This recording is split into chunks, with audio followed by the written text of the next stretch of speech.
good morning. Now, if you got up earlier than you usually do, don't fret. Well, hey, it's because you're not the only one. We actually wake up and we have that effect on people. We're here every morning. We have that effect on people. It makes people get up earlier. Yeah, well, it's Wake Up Nigeria. And don't worry, it's the good kind of addiction that, the kind of addiction that is good for you. So maybe we shouldn't call it an addiction. We should call it like a habit. Right? Yeah, a habit? Yeah. A good habit. Yeah. So what are those exactly what you need every single day. So we also have the antidotes though, just in case you're wondering how you're gonna solve this problem. We're gonna be giving you loads of top-notch family entertainment with our array of amazing TV content. You probably won't get enough of it, so hey, just prepare yourself. My name is Titilayo Onyison. And I am Yomi Okwe. Join us as we stream live at tvcentertainment.tv and on Facebook at TVC Connect. Send in those comments as soon as you can with social media. Use the hashtag WakeUpNigeria on TVC. Well, of course, our app is also available for download both on the Android and iOS stores. Of course, you can watch us live from anywhere in the world. So the Ember months are known for a lot of celebrations, right? Mm-hmm. And of course, it doesn't stop here. We're going to be celebrating our viewers every single weekday, especially on days like this. Now, for our first musical performance on the show, we're going to be joined by singer-songwriter Mookie. Mm-hmm. You don't need to fear or to be scared. As far as you back Lord Jesus nìkan.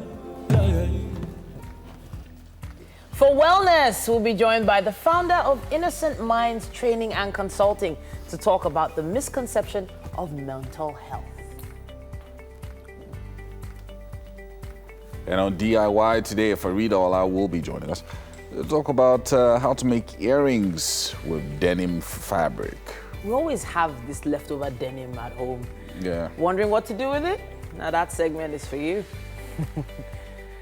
And for the latest gist making the rounds around the globe in entertainment, we'll be joined by Ugandan OAP Amal Cash.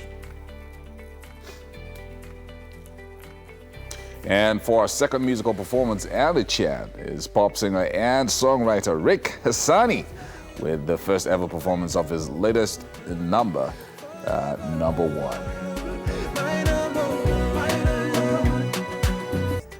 And finally, we'll be joined by Nollywood actor and now director who began his acting career as far back as 1990. He became fan of the series Fortunes, and hey, his name is Ramsey Noah.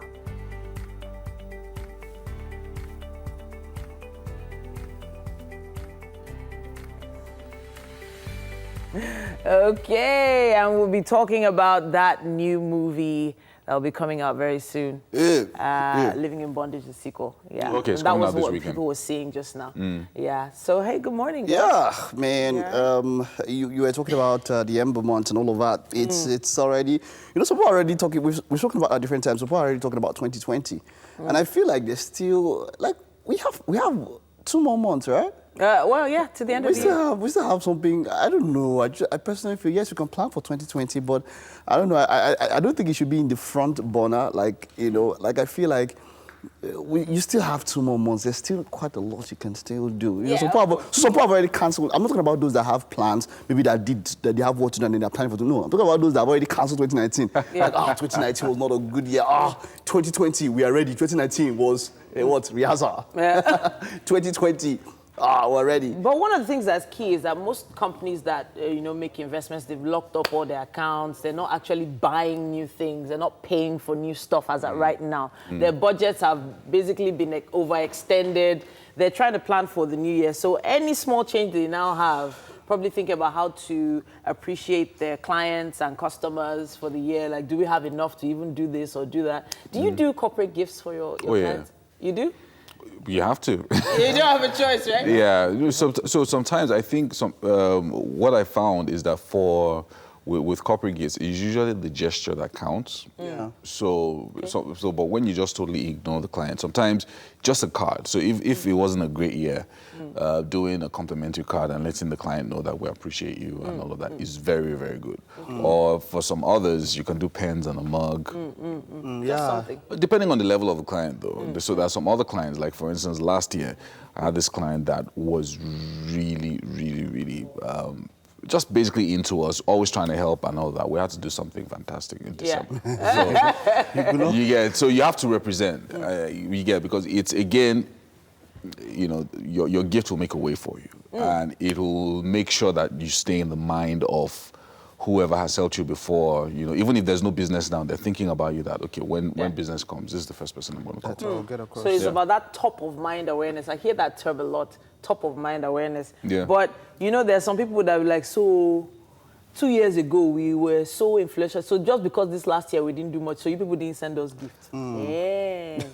Don't worry. You know, like there's that. And then you remember some gifts from maybe 5 years ago, and you're like, the economy is bad. You don't realize that maybe it's because you didn't really work that much in the past year with that client. Maybe that's why they didn't give you a gift. No, some agencies and some companies go overboard with corporate, my goodness. Like when you say overboard?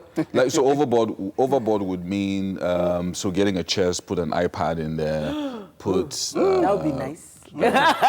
Some clients give out Ikoyi Club membership for the year. What? Like just crazy things. So certain people look forward to such things, and because typically you're not supposed to give out cash. Oh, okay. So yeah, it's like because a rule. it's not ethical. So what you then do is give out expensive things, which is like cash, bro. That would be nice to just open up a hamper and see like an iPhone or something. And it's crazy. That would be nice. That would be nice. So you have a lot of things like that. That happens a lot in the industry. All right, it's about time for us to take the news updates, and Yomi's taking it this morning. All right. Now, President Muhammadu Buhari earlier today signed the amended Deep Offshore Act. According to the president, by signing the act, Nigeria will now receive its fair, rightful, and equitable share of income from its own natural resources for the first time since 2003. This also implies that there would be rapid reductions in the cost of exploration, extraction, and maintenance of oil fields. Increased income will allow for new hospitals, schools, infrastructure, and jobs. Now over to Bayelsa. Women of Kulama 1 and 2 communities in southern Ijaw local government area have shut down a flow station belonging to Corn Oil in the area. The women allege a flagrant breach of a memorandum of understanding after 8 years of operations in the communities. Now, Ovieteme George has details. Gas flaring into the sky indicates that we were close to the Corn Oil flow station in Koluama. The women broke into a song as they approached the facility. With ease, they gain entrance, chanting songs of disaffection with the oil company. We went into an MOU over 3 years, and all that is contained in MOU, nothing is being done by Corn Oil. In the MOU, it is clearly stated projects will be executed in our communities, but none of these projects is executed. They go agree with us, say they go connect light, go give us for there. Say we not go buy diesel they put for our generator. But since that day till today, we never see that thing. So me I dey talk say, make them connect the light, go give us. Lamentations and allegations of broken promises sum up the mindset of the women of Koluama, dogged in their resolve to occupy the flow station. Women are suffering greatly in the clan, but nothing is seen. Anything where we are asking, they are saying that they will do it. They will do it. Will till today. So today we don't tire. 3 days, 4 days, we go there here with honor. Unless them give us that money, then they employ our people, women, men, boys, girls, we go stay here with honor. Even 3 days or 4 days, we go stay with honor. Or now go give us food. Or now give us food now, we don't get ourselves. Or now give us food, everything, unless honor settle us. Or not oil before we go. A staff of the company reacts to the disruption of operations at the facility. They are saying that the MOU has not been met, which we have told them that we have heard, that we are going to pass across to our management, and we believe sincerely that in no distant time, if there are any outstanding, that our management will be able to close that out with them. The women want corn oil to adhere strictly to the terms of the Memorandum of Understanding for normal operations to resume. Ovieteme George, TVC News, Kolwama. The election that brought the majority House of Representatives into the legislature has been nullified. Now, the Court of Appeal sitting in Kaduna cancelled the election of Alhassan Doguwa and ordered a fresh vote within 90 days. The court ruled that Honorable Doguwa's election was marred by irregularities in the case brought by the candidate of the PDP. This is at variance with the ruling of the Election Petition Tribunal, which earlier affirmed Honorable Doguwa's election. This is the second loss of a House seat by an APC lawmaker in 1 week. Now, the Academic Staff Union of Universities, ASU, is maintaining its rejection of the planned enrollment of its members in the Integrated Payroll and Personnel Information System, IPPIS. Correspondent Uche Okoro reports that the Port Harcourt zone of the union describes the move as a wild goose chase embarked on by the federal government.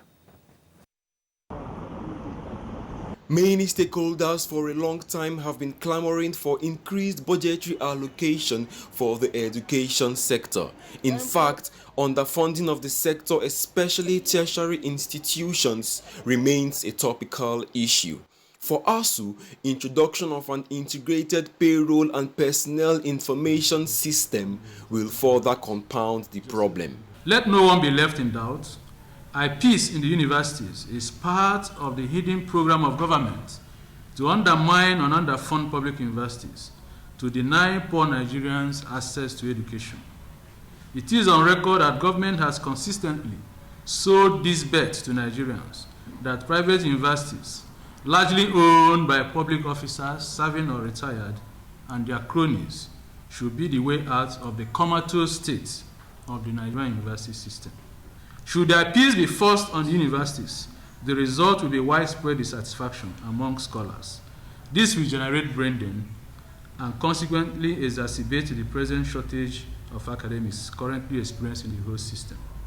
All 6 ASU chairmen speaking in one voice insisted that the planned move is a violation of university autonomy and that the directive goes contrary to all federal government and ASU engagements since 1992. The Integrated Payroll and Personnel Information System, IPS, violates university autonomy. It contradicts the principle of the superiority of the governing council in the control and management of university funds and employment and promotion of staff. Universities all over the world have a tradition of independence and complete separation from the structure of the civil service. The attempts to bring Nigerian universities under a general practice that is meant for the civil service will not only undermine university autonomy, it will also infringe on academic freedom and consequently retard the efforts of our country to develop the much sought after knowledge-based economy. ASU has listed many negative impacts which it says the implementation of IPs will have on staff, students, and the entire university system. Though the union has also made some recommendations, it insists that the policy cannot be effective in checking ghost workers and in fact will become another platform for corruption to thrive. Uche Okoro, TVC News, Port Harcourt. Well, that's it on the news update for this hour. We're going to take a breather and return with sports with Mike Mexicano.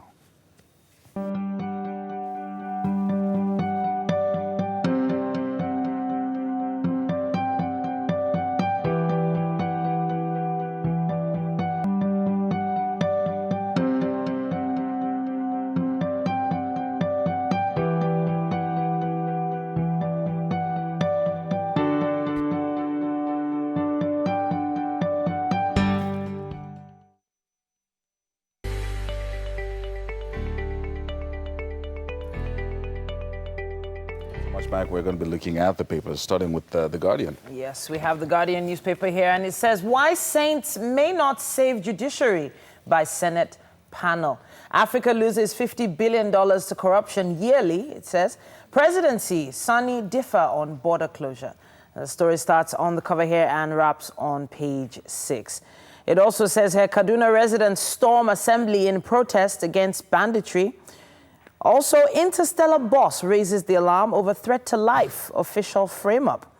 Alleged misunderstanding between Senate, National Assembly clerk deepens. Buhari assents to amended deep offshore law. Why kidnapping cannot be eradicated by Wike. Now, that's on page 56. And right at the bottom of the page here, it says, pressure on Akpabio to dissolve NDDC committee. Niger Delta coalition squabble, say minister playing with fire. It's corruption fighting Buhari's cleanup agenda. That's what we have on the cover of The Guardian. Let's take a look at the Punch this morning, talking about the border closure, which is a big deal now. Nigeria gets tough with ECOWAS, bans repackaged imported goods. Federal government gives conditions for border reopening, and ECOWAS citizens must have passports. Situation terrible, Ghana laments, seeks regional intervention. Up here we have federal government opens Lagos-Ibadan road diversions on December 15.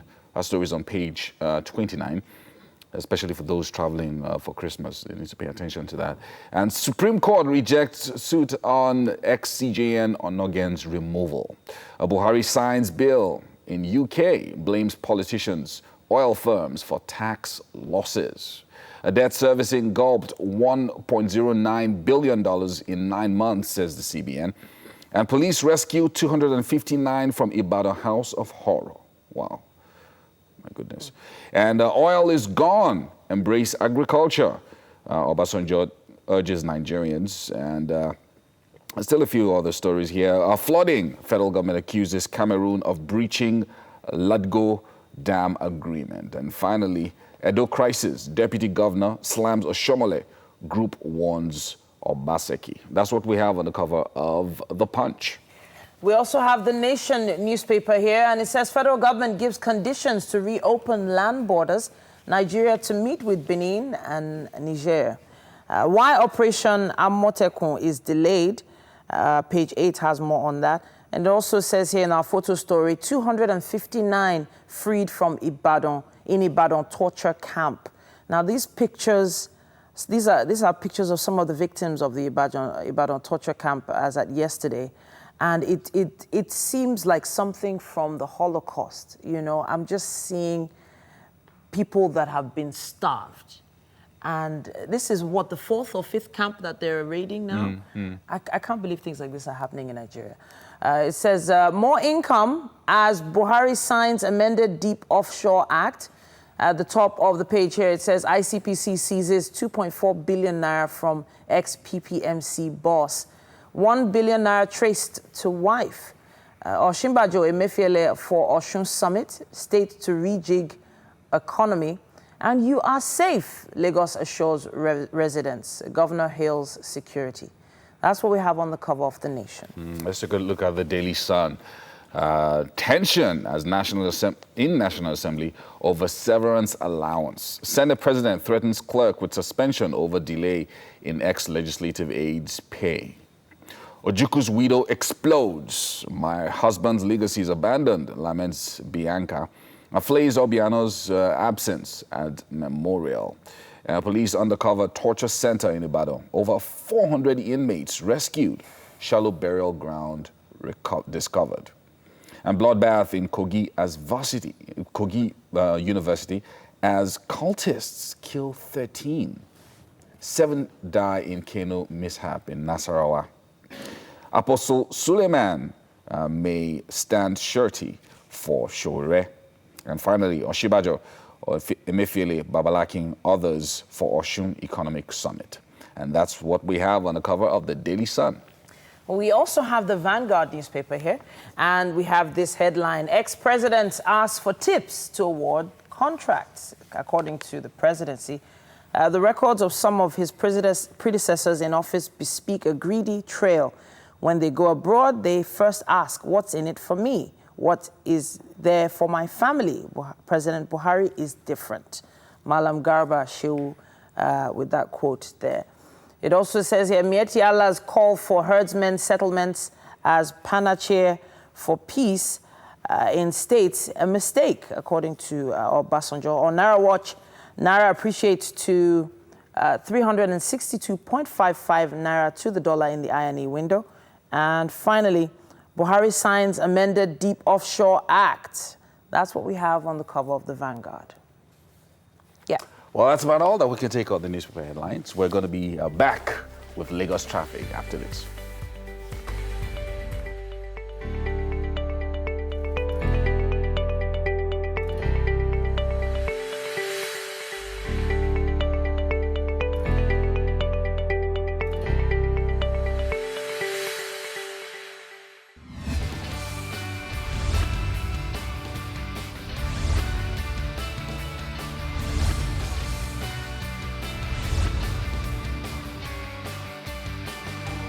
Good morning and thank you for staying tuned. It is time for the Lagos traffic updates on Wake Up Nigeria. Now, with the rains pouring heavily across the country, you can't help but look for the best options to get you to your destination.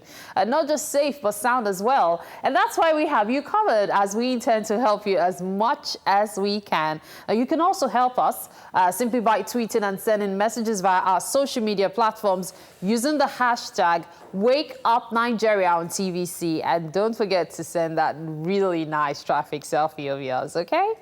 All right, so we're going to start off this morning from the Ile-Epo bus stop, heading towards the Mushin bus stop axis. The traffic in that area this morning was already building as at 5 a.m., even before 5 a.m. So it's actually a case of leave home early today.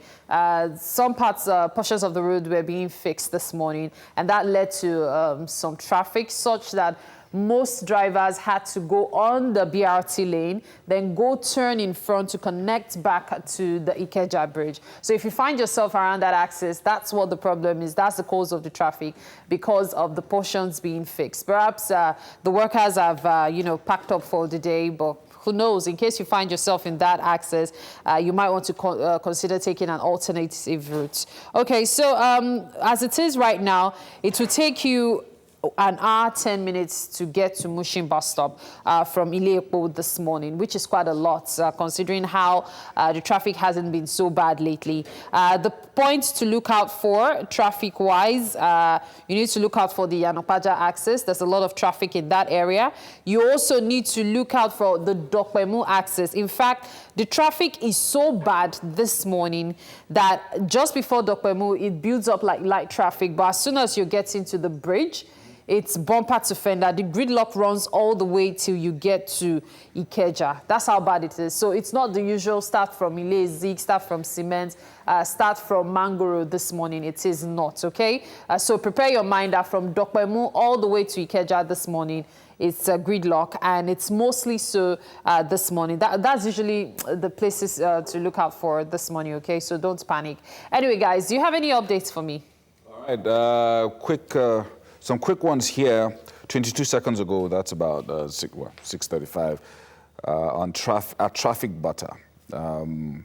Bus stop NG is tweeting, heavy presence of tankers are seen on the road. They maintained a single lane to the right towards Ijora. The service lane will be free after you move past a halted Sienna minibus. So it's a busy area. And then another tweet is also confirming that. It says, on behalf of Lagos road users, I want to inform all well-meaning Nigerians that our tankers are back on Alaka Bridge, causing serious traffic. That's causing serious traffic. And there, of course, there are people responsible for it, so they're saying, please pay attention. And then finally, good morning, Aguda, en route Alhaji Masha Road Stadium is free at the moment, so that's good. And traffic spill from Costain will set back reaching stadium. Not looking nice, but moving, so that those are the tweets that I have with me right now. All right, thank you so much, Yomi. I'm going to be taking a look at the Yanawaru bus stop heading towards Obalende right now. And as it is, it will take you about an hour from Yanawaru to get to Obalende or that bridge, okay? Not much to panic about. As a matter of fact, it's mostly free until you get past the Unilag axis of the 3rd Mainland Bridge. That's where the traffic gridlock begins, and that bumper to fender goes mostly till you get to Obalende. It's just pockets of light traffic. There is no freeway till you get to Obalende, so be prepared this morning to, get yourself ready for the traffic. You want to pack your breakfast and eat it on the bus or something to save time. Titi, I wonder if you have updates for me this time? As at the time Yomi gave that update earlier, there was another message that just came through, if I can get there quickly. Let me see.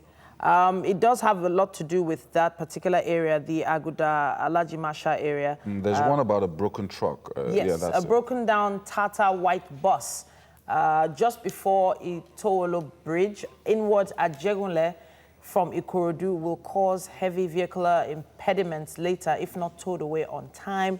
Now, this tweet just came in 2 minutes ago at App Hotspots. That's who sent the tweet out. And just in case you're coming from anywhere around that area, inwards at Jegunle from Ikorodu, apparently there's a vehicle there that needs to be towed away. If someone is listening right now, maybe they can get the authorities. Hopefully that gets done. Yeah, and, most people are, most people Okay. are complaining about the trucks that are back on the Eco Bridge axis. Yes. So it's, trailers are back, trailers are back, trailers are back. Ijara and all of that. So that's the one of the main things now. That's going really into worrisome. And it's important, of course, for drivers to drive more carefully. Okay, so as it is now, it does look like the best route for you this morning might be the Maryland to CMS Garage, less than 55 minutes, and you're at your destination. And that's it for the Lagos traffic updates this morning on Wake Up Nigeria. Be sure to be considerate, of other road users. Drive carefully and be at alert. I'll be joining the guys in the kitchen right now. All right. Yes, indeed. So I went online this morning and I just saw that Lionheart was trending. So Lionheart, for those who don't know, is the name of a movie. I think, was it directed or produced by Genevieve Naji? Produced and directed, yes. So we had a guest on the show about 2-3 weeks ago who was on the is on the committee for the Oscar selection. Yeah. And apparently the movie has been disqualified from the Oscars. Was the reason given? Yes. So apparently it was not. It was supposed to be on the list for best foreign film. So apparently it was disqualified because it's mostly in English. So that, I don't know, there's just a fine line there because yes, it is supposed to be best foreign film. It being mostly in English. English is Nigeria's... Lingua franca. Yeah, lingua franca. So I'm not sure. I'm still on the fence about that. Well, you know that English is also India's lingua franca. So... but India, when they do their films, there's a bit of English in it. Yeah, and then... But it's mostly Indian, or it's mostly Hindi or any of the other... with subtitles. Languages with subtitles. But yeah, that's a sad one. All right, I thought it was for so, technical issues, but that's surprising. For me, it's also an issue for me in the sense that, yes, Lionheart this, Lionheart that, but it's sad that when that movie was even, nominated, the drama surrounding it, it's disgusting. I'm going to say it this morning. There's something else I saw during the week. I think that was... yesterday or the day before yesterday, that also really upsets me. So some American writer posts about watching Chief Daddy, how much she enjoyed watching the movie. And Nigerians, not even maybe other Africans, Nigerians go on the TL and start talking about how the movie is cliche, how the movie is this, how was the big deal, what's to like about the movie, and I found it absolutely disgusting. Why do we always drag ourselves? Why do we always want to make a mess of what people have put so much effort into? It's insane. So I just want to read that the Hollywood Reporter Just one or two paragraphs. It says, Nigeria's entry for the International Feature Film Oscar category was disqualified on Monday, that was yesterday, because it contained too much English dialogue. Wow. Yeah. And then leading to backlash from its filmmaker, Nigerian actor-director Genevieve. She's, of course, upset about it. And it says, as well as from fellow Helma Ava DuVernay. And then Lionheart is Nigeria's first ever submission to the Academy Awards. Yeah. Like our first ever. And then Naji stars alongside Pete Edochie and Nkem Owo in the film, which she co-wrote, and her producing partner, Chini Onwu-Gbenu. Lionheart premiered in 2018 and was on Netflix. Yeah, so it's really sad that it was disqualified, but I guess we still have a ways to go. The truth is, if that was in the rules, they should have done some more research on it. So if it was in the rules. If it was in the rules, if it was stated that, you know, you have to have a certain percentage of foreign language in it, I guess, you know, they're well in their rights to disqualify any film, really. It's the Oscars we're talking about. It's not a mushroom award. The good part of this, though, is for us voiceover artists, it means more money. Okay. Because very soon more movies will be done in local languages, and there will be need for voiceover artists to come do the voiceovers on it, which is a good thing. I know there was a time I was contracted to translate to French, a Yoruba movie that was being subtitled in French, and I had to do the translation and all that. It was really fun. But when I watched the movie, it didn't match at all. Even though, well, it's usually typically voice actors they'll be looking for, people that can talk. Animatedly. Yeah. Exactly. Like. But I'm actually glad that it wasn't disqualified based on maybe quality of production, quality of everything. production. It wasn't anything about that. It was just too English. Too English. Which is weird. It is weird, and it also kind of feels like just an excuse. You know, no, I don't think it's an excuse. Like it doesn't sound like it's a strong enough foundation, but it is actually. And it also brings us to talk about what many people have been hammering on. It's about time for us to embrace our languages. So many people can barely speak local languages. True. So it's good enough if you even understand what is being said, but some people don't even understand, and that's a problem. So perhaps it's something we need to take a look at now. So there's something my mom does in the morning whenever she's with my kids and they're taking a shower. So she starts calling out all the parts of the body in Yoruba. And it's the weirdest chant you can ever hear. You know, things like ejika, orunkun, ese. Like, my mom would just be chanting, and I would just be watching her like, really, mom? And then it was so amazing that after about a few weeks, they could actually identify the different, and I was like, yeah, why didn't I think of this? Why didn't, you know, so if we can, you know, let's re-establish the fact that, hey, we have local languages and all that. It's and also for schools. Yeah, of course. It's also for schools. When I was in school, I was made to learn not just Yoruba, being that it was in Lagos, but also another language. And what the school taught us then was Hausa. Oh, okay. So I could count in Hausa, and till date, some of the things I learned, I use it for buying suya. When you're young, you know, it sinks in more. I wish I had that when I was a lot younger. Some of our great films. I remember back in, I think it was 1999 or 2000, when I watched Shaori there for the first time. Yes. A couple of other films, Yoruba-based films like that. It's the budget. Yeah, so because now, they cost a lot. for you to create any of those films, you're talking about money is running into 100 million and above, that's true. without guarantees that you're going to make the money back. Yeah. So even if a bank gives you that kind of money, it's a burden on whoever the producer is to bring that money back. Because if they start abusing you on Twitter that the film is not good, nobody's going to say these Twitter people. Nobody's going to say you spent. Maybe they'll show it during Christmas. We have to wrap up this conversation, but you can keep it going on social media. Use our hashtag #WakeUpNigeria on TVC. And we'll be looking up for your tweets. That's right. We'll be back after this. Stay with us.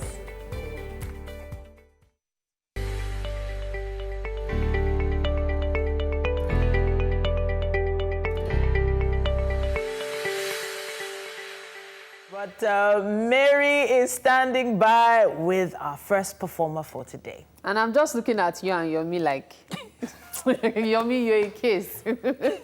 All right, thank you so much for staying tuned. Yomi Titi, thank you so much. The performer this time is Mookie, right? Yeah.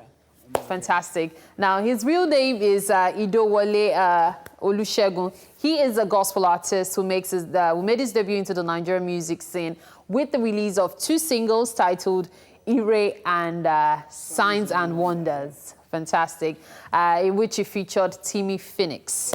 And he's here today to perform which one? Guys, I'm here to perform Ire. Ire. So you're going to be performing Ire. Yeah. Right, okay. So music for you is something you've been doing for so many years, but you decided to go professional just about a year ago. Yeah. Why did you decide to go professional? No, it's not. What happened is, it's not as if I decided to go professional. Okay, yeah, because what I just think music is, nobody wants to actually put into music, like money into music, if they've not seen what they are looking for, the talent. You know, a lot of people are into music for business, even when they sponsor us, they want to gain their money. So you need to put something and show that this is what you have. So that's what I'm just trying to do on my own. How would you describe your genre of music? Oh, I do soul music. Soul music. I started with Afro, something like just give it to people, like so that it can be a limelight into the music industry. So what you're performing today is soul, right? I'm performing Afro gospel. Okay, fantastic. So take it away, Ire by Omioke. That's what we're about to listen to.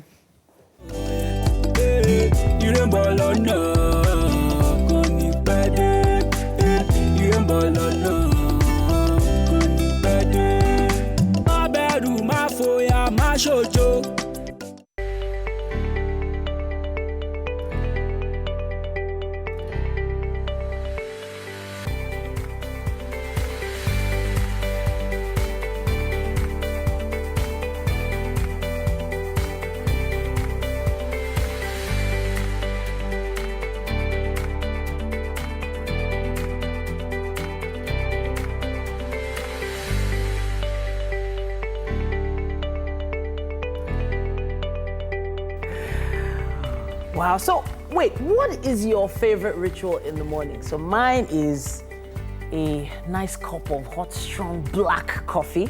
And that's what gets my day started, you know? Yeah. And I can see you got your coffee too. Yeah. So that usually does the trick, but a dose of your feel-good show is even better. And I suggest you try it first. My name is Yomi Ope. And I'm Titilayo Oyin. So we're streaming. Streaming is an option.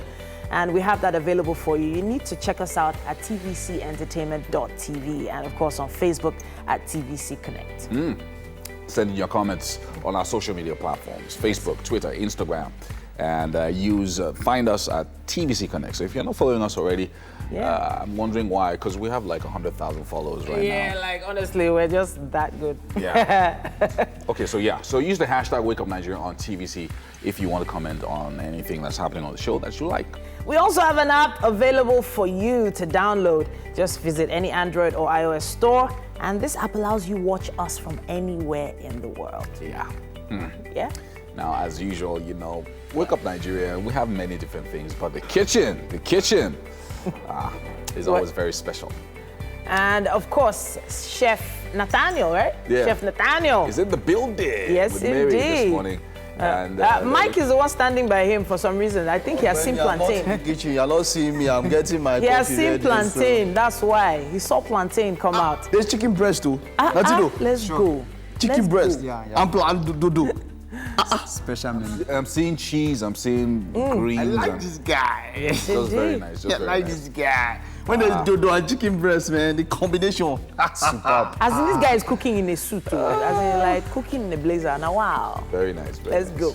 Well done, Chef. So we're going to be joining him later on, of course. Of course. Let's have a taste. And for wellness, we'll be joined by the founder of Innocent Minds Training and Consulting. We're going to be talking about that misconception of mental health. It's a really important topic. Yeah. Very, very important. And on DIY today, Farida Ola will be showing us how to make earrings with denim fabric.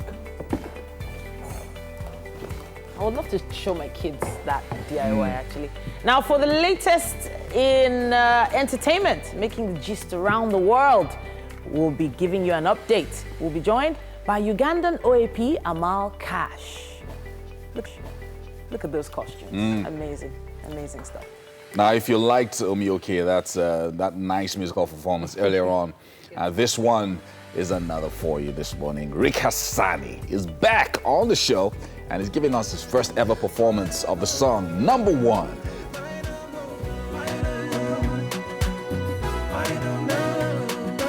And finally, we'll be joined by Nollywood actor and now director, who began his acting career as far back as 1990 and became a fan favorite with the series Fortunes. He is Ramsey Tokumbo Noah. And of course, that's the trailer of the movie that came out. Well, it's not out yet. It's out on the 8th, I believe. But we had a press Looking screening forward on to it. Ramsey Noah, you're looking forward to just hanging out with him and things. I think it's an amazing feat, you know, what they were able to put together. You know, what they were able to put together is really interesting. Yes, indeed, that's him right there. Something about this movie is that it's the order of things. Yeah. Something about it is that you guys are talking about language and all that quite a lot. The movie there's a lot of Igbo and it's subtitled. And that's a category, foreign language, right? Yeah. That's a category of nomination which we can submit films. Yeah. So it is. The original itself, do you know, it was recently, I actually realized that even the original was pure Igbo. Pure Igbo. Yeah. It was just subtitled, was why people were able to follow it and love it. And then the part that really resonated with a lot of people was when the man realized that, you know, his hands were tied and everything. So even though it was an Igbo film, that part where he sat down and said, "Oh, I'm living in bondage." Exactly. So I would say yes that the Oscars, the board, that's the Association of Motion Picture Arts and Science, are justified. For taking that action. They were justified. Of course. Foreign language. The rules. Look at Kenyan films and South African films. You can almost hear no English. Yeah. The only English you hear is maybe interjections at the end. Yeah. Pure, and they are giving their languages. Kenyan films, Indian movies. I mean, come on, we saw Slumdog Millionaire. Slumdog Millionaire was pure Hindi. Yeah, it was. You understand? Just some English now here. you guys might want to laugh, but what about Owo Blue? Assuming Owo Blue was this year, that kind of movie. Now that's I'm not kidding. That is a movie, but that should have a remake. It had a subtitle. Oh, yes, it did. Look, the biggest, fantastic as at that time. Yeah, the biggest issue with Nollywood right now is funding. Yes. Because a lot of the films that you would have, you remember Kotoaye and Kotoaye. You can't remake films like that. You can't Ayamatanga, are you sided? So you can't remake films like that without hundreds of millions. But that's another problem. Another problem is subtitling.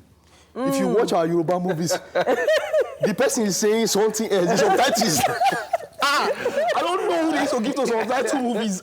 Even me, that I don't understand Yoruba, they're not the subtitle. So the subtitle alone can make Oscar get angry and ban Nigeria entirely. No, but they would never know. Oscar just say, please, no movie from Nigeria. Mike, this subtitle. What is it that is wrong with you? Say, you say, you killed the dying man, you killed the dead man. I have seen it. This one is no joke. So the issue is there are some terms and phrases in Yoruba that cannot be completely translated into they can't be completely translated. No, they're even talking about meaning. There is no phrase in the world that can be completely translated. So what happens with translations is that you find the nearest meaning to it in the other language. That is what translation is about. Every foreign language, they have their own terms in their own languages that is going to be hard to translate to English. But they find a way to make you understand it. Exactly. Either by an action, you understand, the soundtrack or something, know, okay, this is supposed to evoke fear. I don't know how to put it in words, but I find a way to make the person who's a maybe Swahili or speaker to understand. We have to find a way. Our subtitles, especially for Yoruba movies, I don't know how if it has improved, but the ones I see, they're very terrible. We need to work on them. A lot needs to be worked on. I agree. Anyway, so that was a nice one.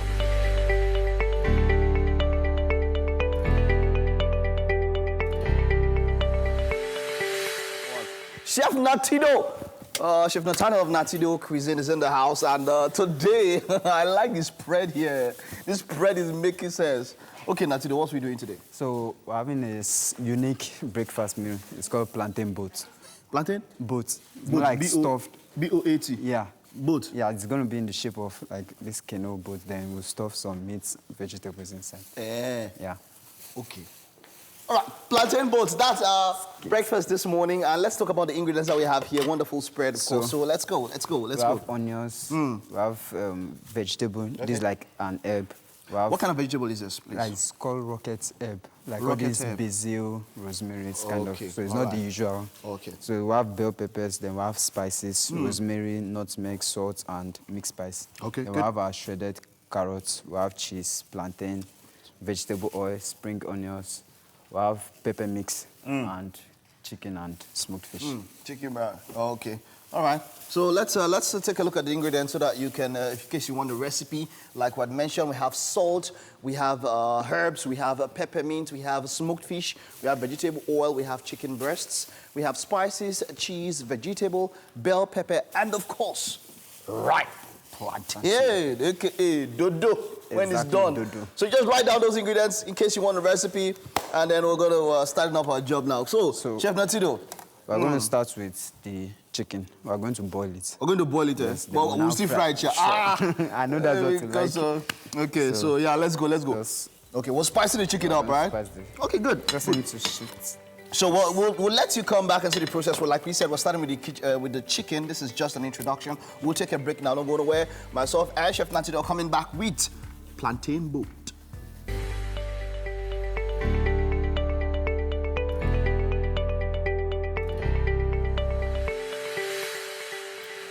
Now, how about a bit of health on Tuesday morning? Innocent Usa is the founder of Innocent Minds Training and Consulting, and has an effective experience spanning a decade involved in emotional mastery, mental health, and behavioral change. Now, today, he will be talking to us about the misconception of mental health in today's society. Thank you so much for joining us, sir. Thanks for having me, Yomi. You know, one of the things, recently we had World Mental Health Day, which was just last month.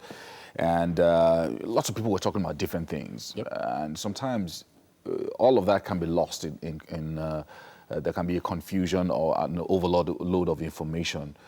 So people don't really understand what to look out for when it comes to mental health and what mental health issues can be. Can you just take us through all of that and what people should begin to focus on? Oh, well, there are general misconceptions or myths that people have around mental health, and people project things that they have heard around culturally, the things that we believe in error, and the things that are propounded over there for generations that are not really empowering.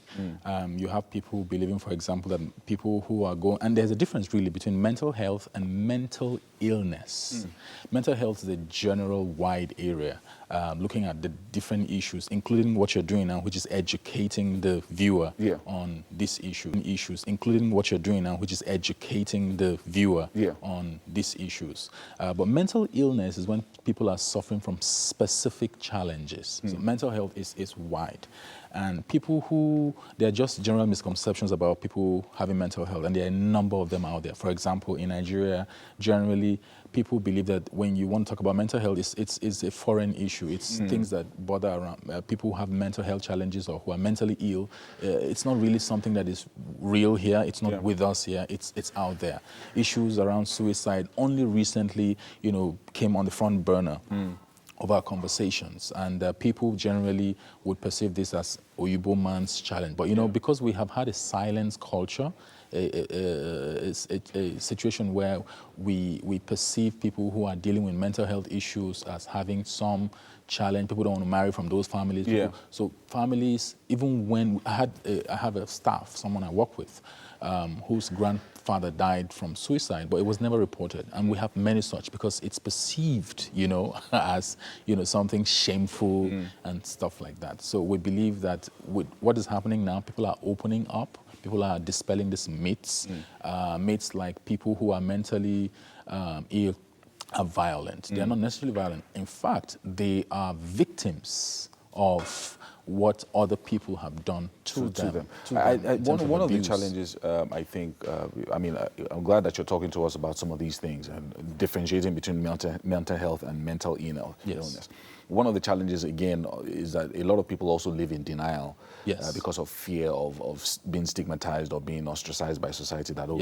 In fact, when we're growing up, once they say, this one is mental, we weren't even thinking about the language. We just said this person is mental. Or has mental problems. Yes. You know, so it's almost like once you have that that tag put on you, is like a stigma that follows you all your life. Oh, well, we don't have very reliable statistics here, but in very advanced countries like the US, it is reported that 1 out of 4 people have either themselves had mental health challenges or with, taking care of one or working with one or situations like that.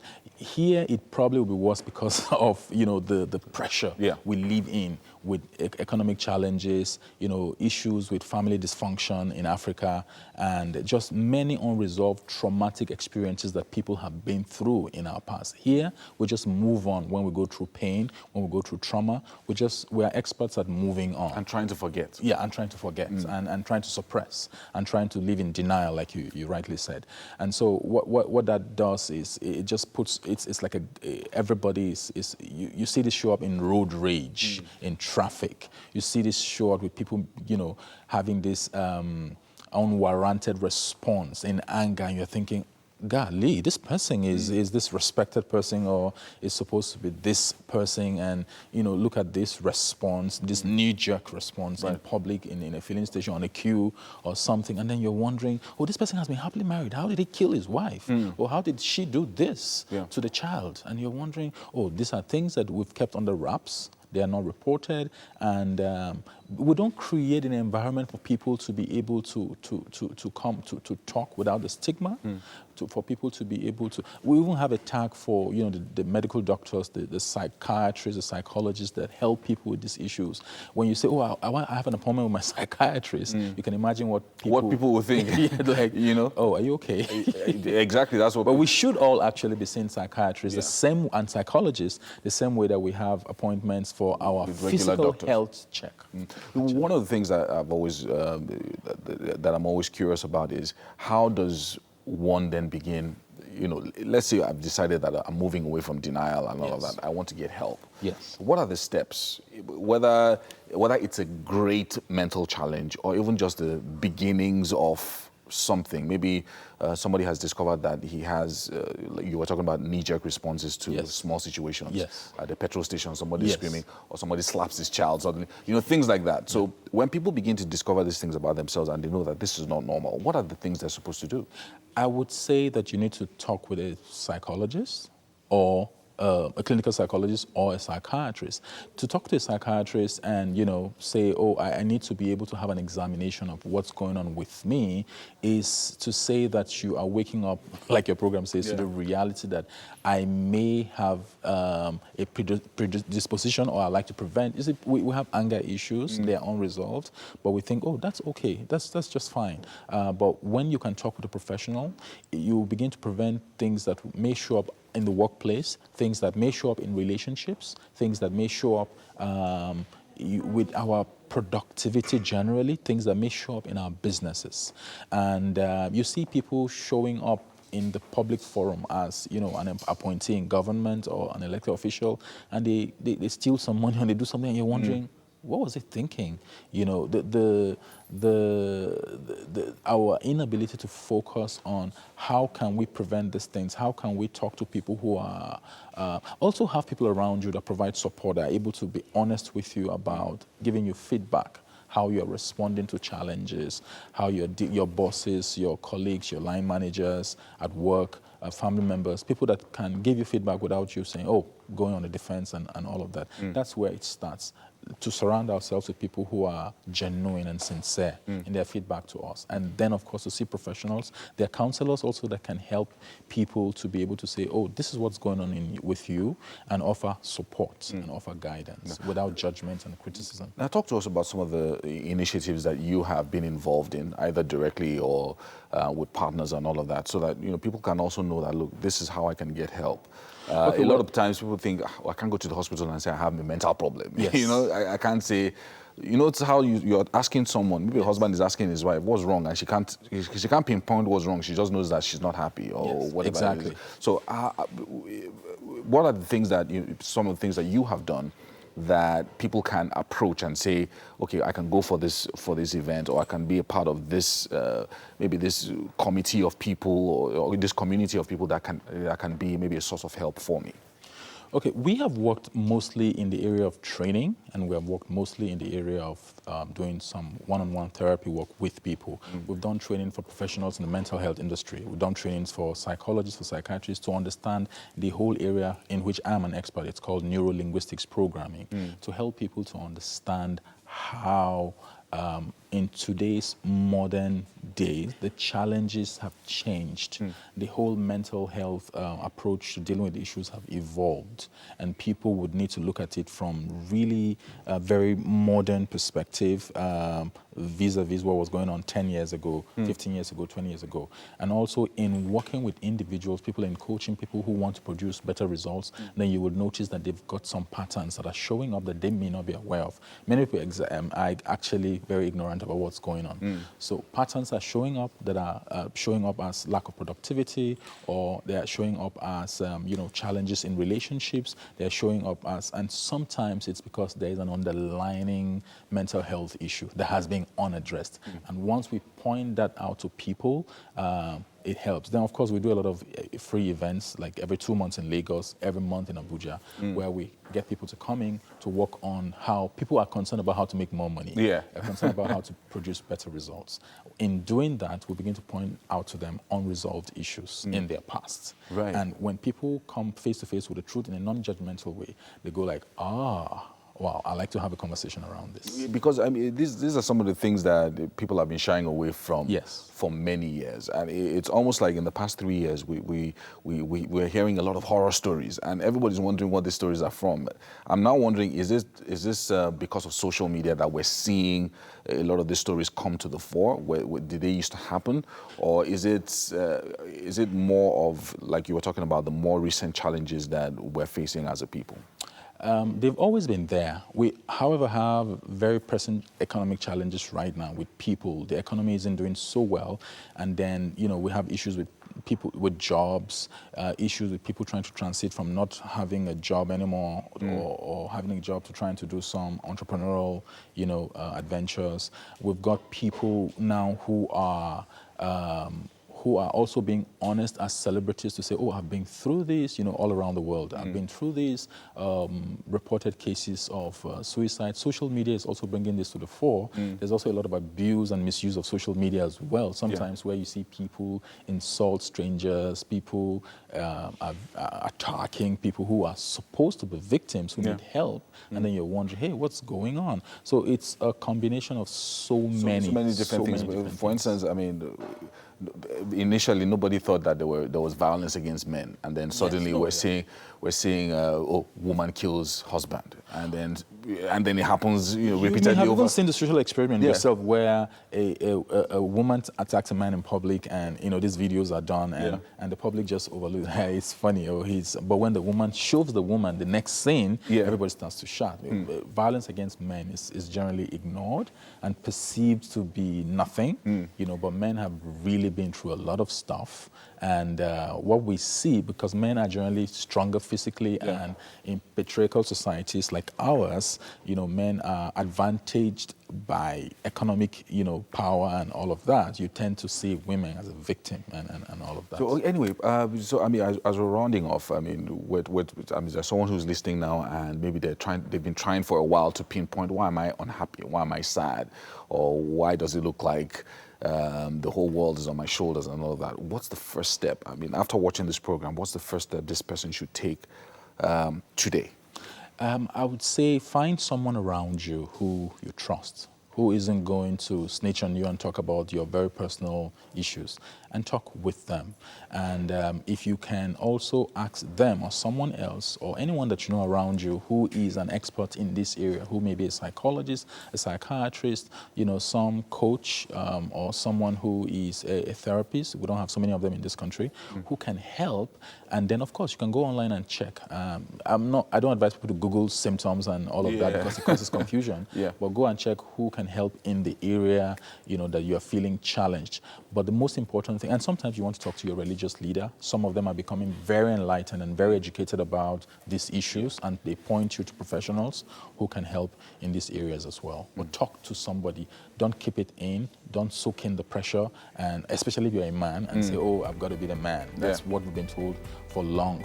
But, just share, be vulnerable, and know that vulnerability isn't weakness at all.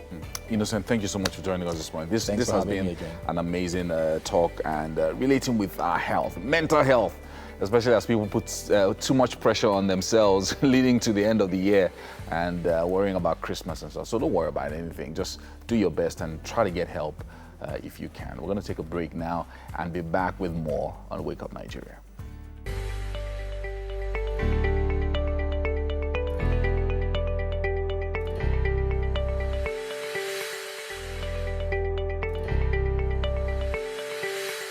Thank you for staying tuned. It's time for us to talk entertainment on Wake Up Nigeria. And with me is Amal Cash. How are you doing today? I'm good. How are you? Fantastic. Very well. Yeah. Okay, so, girl, we're going to talk about Halloween. The look on her face, though. Halloween and celebrities that went all out with their costumes. First on this list would be Heidi Klum. She is the queen of Halloween. She takes it way too serious. I was seeing the pictures and like, blood of Jesus. Well, she's known for being the queen of Halloween, and she has beaten her previous records with a 2019 Halloween costume. The actress spent 13 hours getting ready for the 20th anniversary of a spooky Halloween bash in New York City. Heidi teamed up with Amazon to let her fans watch her get ready through the company's shop window in New York. Ahead of the scary evening, after 13 hours of prosthetics, she transformed into an alien. Seemingly inspired by Frankenstein and the alien movie Species, the star was accompanied by her husband, Tom Collins, who she married some months ago. Yeah. He was dressed as an astronaut who seemed to have had a rather violent death. So he's now a part of her in that Halloween thing. Now, this year's party, which held at the Moxie Hotel in New York City, with Heidi marking the 20th anniversary of a Halloween bash, with a cake that featured figurines of her costumes over the last 19 years. I wonder who ate that cake. I don't think I would. Well, a few other celeb on, celeb costumes included Miley Cyrus and Cody Simpson as Perry Lister and Billy Idol. Of course, Billy Idol and Perry were dating in the 80s. That's 80 to 89 before they broke up. And that was the peak of his career because that was when he actually had his breakout. And Kevin Hart as The Rock. That was funny. That was very funny because I feel like he pulled it off. It was perfectly done. I love that. Did you see the video they made for the trailer? That's for... No, you should see it. Okay. I haven't yet seen that. But I think my favorite should have been Ciara and her husband. Aww. She actually looked like Beyonce. And, Halloween is fun when you have money because she used the same designer that Beyonce used for so we're actually seeing what Heidi wore. Yeah. So that's her costume. The prosthetics, making her look like a proper alien. Currently on your screen right now. If that doesn't scare you enough, then you are not Halloweenish. My goodness. This was while the prosthetics were being put on. She is indeed the queen of Halloween. Wow, she really is. Oh, boy. Okay. Well, at least she pulled it off. As usual, she was able to get everybody going. Yes. She kept her crowd. Yeah, she did. She did. And then, of course, the Love Island host, Ariel Vanderberg, and as wedding Justin Bieber, Haim as Hansen, truly inspired. And the West came out in costumes inspired by A Bug's Life. I saw a cockroach. You saw? That's all I know. One of them was dressed as a cockroach. I was like, no. But Kim had different outfits apart from The Bug's Life. Yeah. She had Legally Blonde, I forgot the other two, but they did well generally in the Halloween sector, which they always do. Yeah. So it was great seeing them maintain the energy, Yeah. It was really nice seeing them as a family doing all of that. But then, of course, we have our Nigeria celebrities who also jumped on the trend. African celebrities in general, jumping on the Halloween trend. What did you make of most of the costumes? I know there was one, I went for a Halloween party and this person entered as a witch doctor. Okay. So he entered and then just sat on the ground. I'm like, I'm going home. What? Okay, so we just saw Toke Makinwa's outfit. She was dressed as Maleficent. And then there are loads of other... But the witch doctor one you just mentioned, it really is scary. Because you don't know, are you joking, are you not joking? Like he sat on the floor. He sat on the floor, I was like, ah. Okay, so, well, but it was fair enough in Nigeria. Yeah. I like how we keep adapting, you know, cultures from the Western side. Indeed. Very interesting, really. Very interesting. Really funny costumes as well. You take a look at all of those. For me, though, I would say Toke's outfits and this one, the Black Panther. Yes. Yeah, it was really nice. Really, really nice. Really nice. She killed Halloween. Yeah, she did it really well. It was really nice. Yes. Really nice. Like I almost saw Angelina Jolie. Yes. You know? Okay, makeup, so we'll move on. The next one has to do with something really interesting. First, we said we're going to talk about Halloween. Yes. And then at some point, we're going to talk about Kanye West. But before we talk about Kanye West, Burna. We are going to talk about Burna and how he sold out an arena. Now, here's the story, okay? Let me just let you know what's going on. Last Sunday, November 3rd, he had a great night. I'm talking about Burna Boy. He managed to become the first Afrobeat artist to sell out the SSE Arena, aside winning the Best African Act Award at the star-studded 2019 MTV EMA held in Seville, Spain. The sold-out concert, which held at the 12,500-seat SSE Arena, also had Davido, Dave M. Manifest, which I call Manifest, really. Ija Western and Stormzy, who's a big actor in the UK, performing. Burna Boy received a plaque over the sold-out concert. The superstar singer was nominated in the same category with Tenny and other African acts such as Tufan, Prince KB, Nasty C, and Harmonize for the prestigious award he won. A representative, however, picked up the award for Burna Boy as he was busy shutting down the United Kingdom for his sold-out concert at SSE Arena. The 12,500-seat facility is London's second largest indoor arena after the O2 Arena and the 9th largest in the United Kingdom. So that's what makes it a big deal. They need to come to Africa, to Nigeria, to see how he shuts it down here. Right? I think this is the year of Burna Boy, actually. It's been easier, but what I think I don't appreciate that is going on a lot is the unhealthy comparison, the way people compare. For example, I saw on a blogger's page, he tried to throw shade at Wizkid, saying that Burna Boy is the best artist second to Davido or something like that. And there's enough space in the for everybody. Like the sky is large enough. If Burna Boy sold this out, Davido has done his part. Wizkid just killed it a few weeks ago. I don't see why we have to keep putting people against each other just to feel like, at the end of the day, it's Nigerians, it's Africans. Girl, we need to take a look at the video. Yes, like how Burna Boy shut it down at the SSE Arena. That's one to watch right now. It was really amazing. I was really happy for him. I was really happy for him because that really is a big deal. That has actually been showing, the video has been showing, telling you how much it was such a rave. Everybody in the crowd, like really feeling him. Yes, it was a great thing. Yeah, really good for him. Okay, so we move on to the very last one. And just before that, though, let's quickly talk about the unhealthy comparison.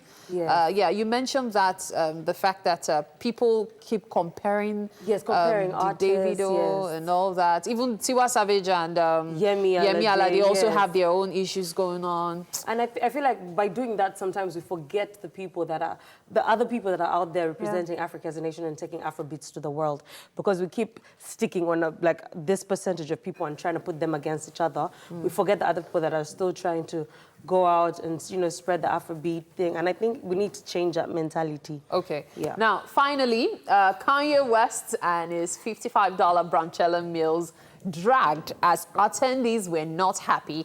Here's the story. On Friday, the 42-year-old rapper's Sunday service performed at Bethany Church in Baton Rouge, Louisiana, drawing a massive crowd. Although the concert was free, attenders could opt in for a $55 brunchella meal prior to the concert, which was a fundraiser for the church. Well, as it is, quite a number of things happened with people questioning why it would have a brunchella meal at $55 at all. And people saying, oh, Kanye West is trying to make money off doing God's music. I think the $55, personally, the $55 wasn't the problem. The problem was the food served. It looked like leftovers from someone's breakfast. I didn't understand because $55 is a lot of money. I mean, in Naira, it's around close to 20,000. And still, $55 is a lot of money. So I didn't, if you're going to... It was a fundraiser. But still, at least the food should have been good. Yeah, you know, let people get full. What, like, you had 2 strips of bacon, then just like 1... It was probably by an expensive chef. It's okay. No one asked for an expensive chef. Some fantastic chef. You know how much they might have paid the chef? No one wanted. I think people just want to get full. No one wants to be like, oh, I ate by this shape. No. After paying $55. No. Okay. Thank you so much, Amal Kash. It's been so much fun talking about this. Like, we could go on and on, especially about the Kanye West angle. But hey, food is taking over the kitchen. The aroma is fantastic. And I know for sure that Nathaniel and Mike still have something going on in that kitchen. What's up, guys? Yeah, Amal and Mary, nice one there with the entertainment news. So, but we're here. Our chicken breasts are done. Wonderful one there. And we're going to get to the plantain now. I'm looking forward to this one. Let's use this one now. I don't see they use scissors for scissors in the kitchen before. No, okay, use for one. You can use it like this, this side. You understand? You chip off the side. So that's it. You can chip off the end with the scissors. And now, what does they use the scissors for now? Can chip it up like this now. You understand? Yeah. You understand? Pull now. Sorry, I see you are cutting. See you are cutting it at all this slaughter. Okay, yeah. So it's not normal frying. We're doing to the plantain like this. So we are going to, since it's called plantain boat, so it will be in the shape of like a canoe. So we are going to let's see. in the middle. Now we're going to see the artist. Like I told you, cooking is art, and Chef Natito is about to show us the art. So the inside, what are we going to do now to the inside? We'll just, the reason why we're doing so as we're frying it, it will be able to enter inside. Because if you just fry it like this, the inside will not be fried well. So I like this. Okay, so let's see how it goes. Art is happening now. Okay, wonderful. That I can see those incisions there. This guy, you be good as a surgeon. You can do operation as it is now. Just to, operation is about the same thing. Just cut someone open. Let me start with you. Go to start with me. Oh, Benny, that your chef here. This thing is like it's not sweetening it to do again. Very careful. So you can do another one. So let me do this. I wish you all could see this. Okay, but you know what will happen at the top of the hour. While we let you know what we have left, we'll let you know how the final thing looks like. We'll just pause it there. Yeah. It's us in the kitchen. We're doing. Oh, it's already going to fry like this. Haha, wonderful. So what's now to this one? I need to fry this one separately. Yeah, it's already going to the fire. Yeah. Things are heating up here in the kitchen, looking quite cool. We'll take this short break now. At the top of the hour, we're going for the last lap of the show. Don't go nowhere.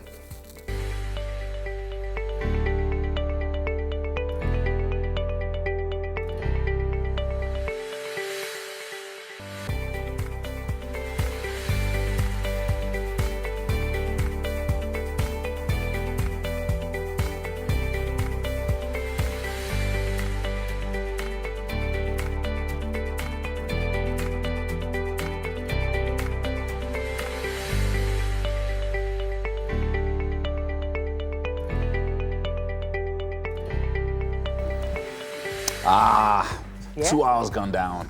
Yes, indeed. 1 more hour to go. It's the third block of the most exciting family breakfast television. And, Yeah, we So have about 45 minutes to go. And of course, if the last 2 hours are anything to go by, I'm certainly sure that you're going to be right there glued to your screens. This isn't the time to leave your screens. Oh. And I'll take our advice. I definitely would. My name is Yomi Ope. And I'm Titilayo Oyinson. Please live stream with us at tvcentertainment.tv and of course on Facebook at TVC Connect. Use the hashtag #WakeUpNigeria on all our social media pages. Yes, indeed. Lots of comments about the Genevieve movie. Yes, of course. Lionheart. Yeah. Lionheart movie. So people are, expressing themselves. Some people are saying it's weird. Some people are saying it's a wake-up call for Nigerian filmmakers. Producers, yeah. So yeah.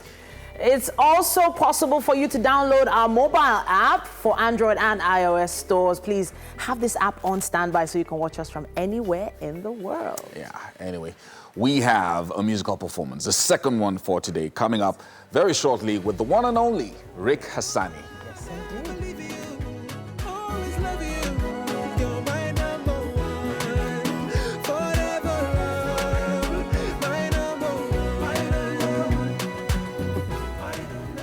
And finally, we'll be joined by Nollywood actor and director who began his career as far back as 1990, became a fan favorite with the series Fortunes.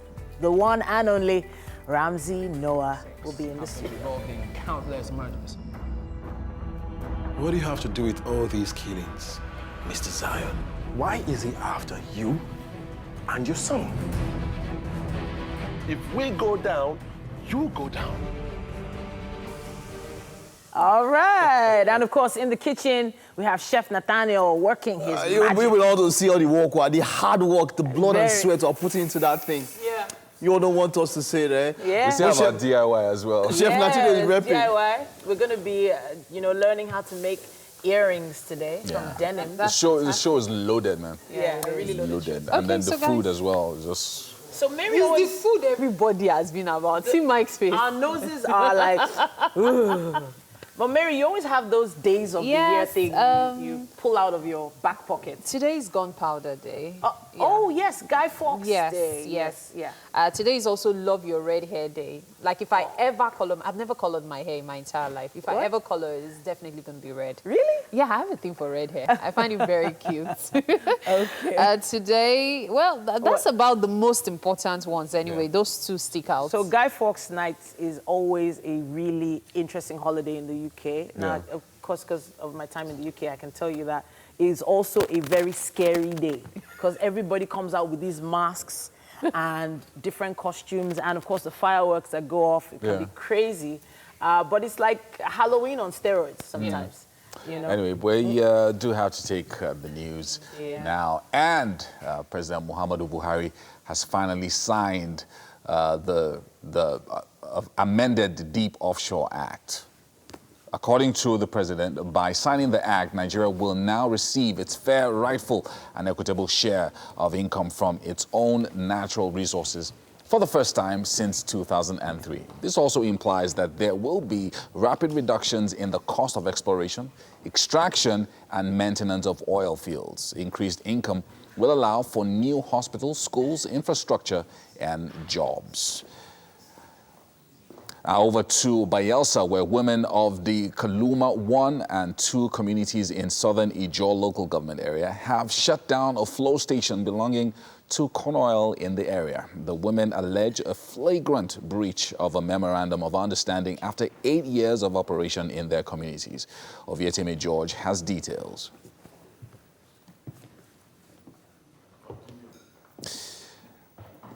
Gas flaring into the sky indicates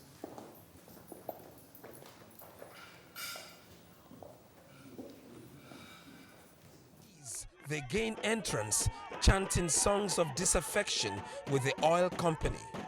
We went into an MOU over 3 years, and all that is contained in MOU, nothing is being done by corn oil.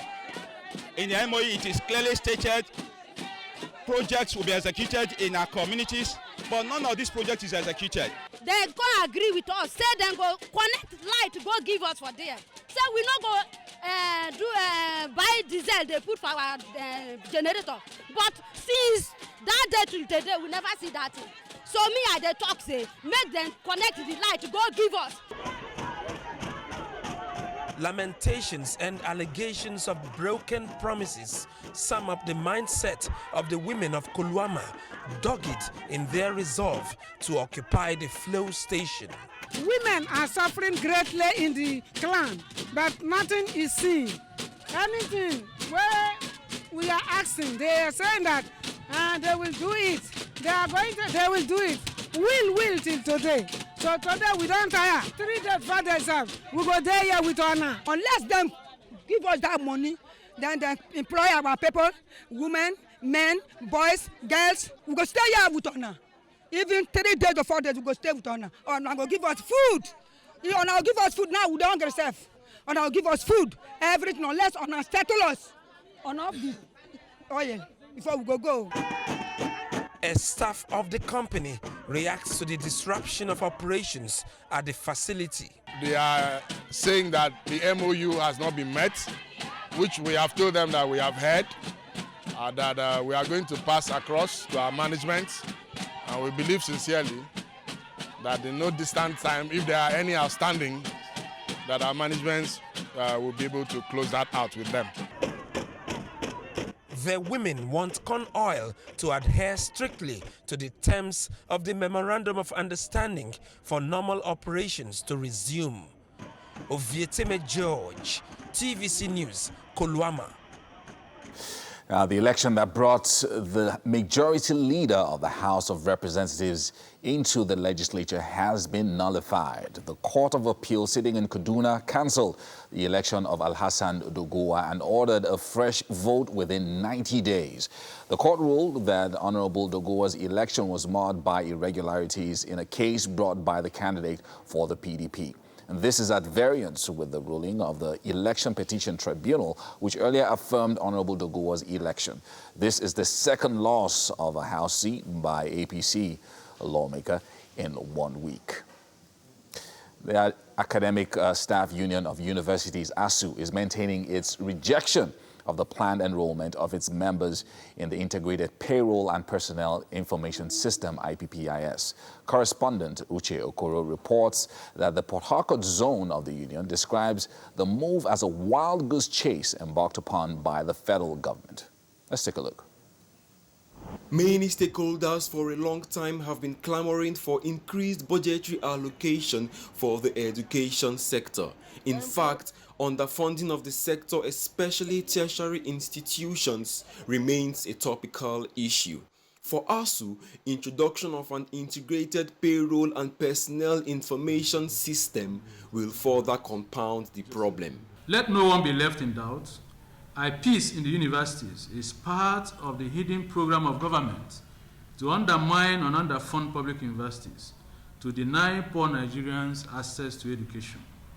It is on record that government has consistently sold this bet to Nigerians that private universities, largely owned by public officers serving or retired, and their cronies, should be the way out of the comatose state of the Nigerian university system. Should their peace be forced on the universities, the result will be widespread dissatisfaction among scholars. This will generate brain drain and consequently exacerbate the present shortage of academics currently experienced in the whole system. All 6 ASU chairmen, speaking in one voice, insisted that the planned move is a violation of university autonomy and that the directive goes contrary to all federal government and ASU engagements since 1992. The Integrated Payroll and Personnel Information System, IPIS, violates university autonomy.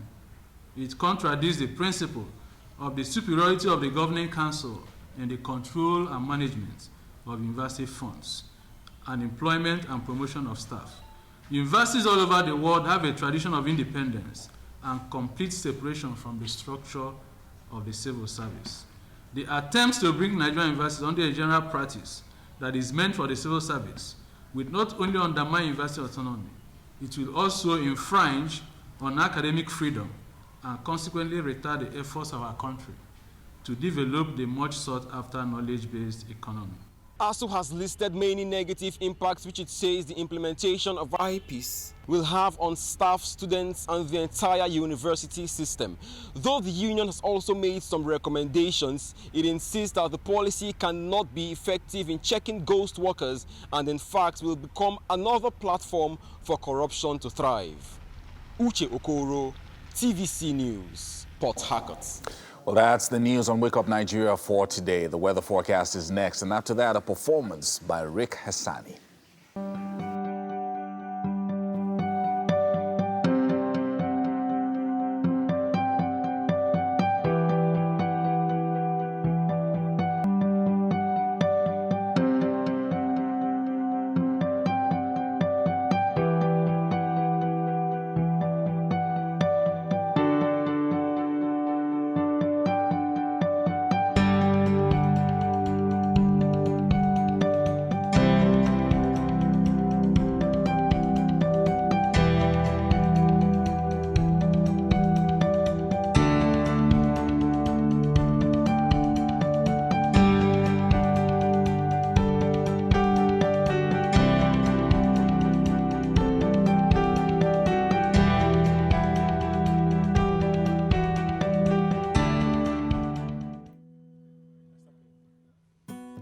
What's going on, people? My name is Rick Hassani. I'm here with my band today, so I hope that's cool. I want to do a song for you guys, so enjoy it. This song, we all wrote the song, so it's called Do Like Say. Let's go.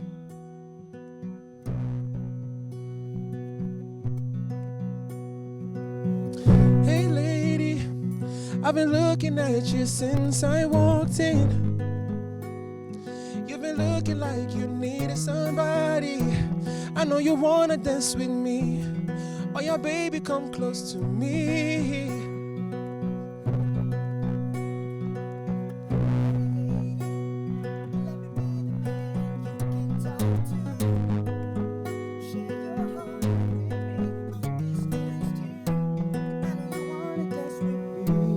I can see it in your eyes.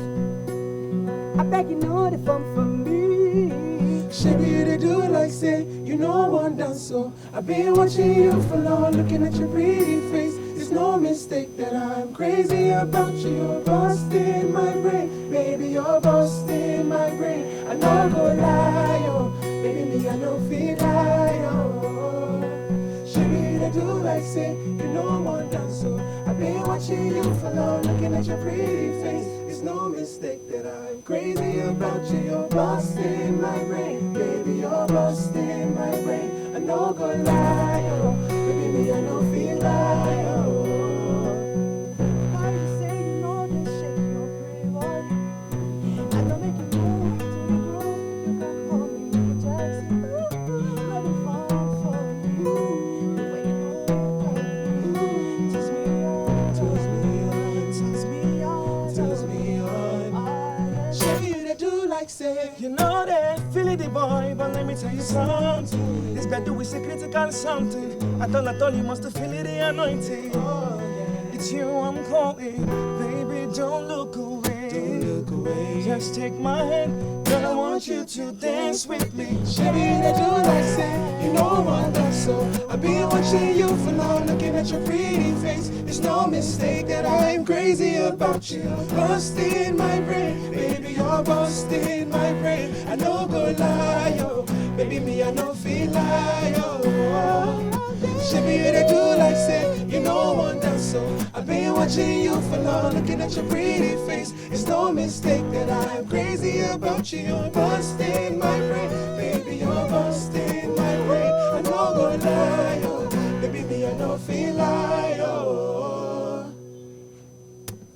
Ooh, yeah, ooh, ooh, yeah, ooh,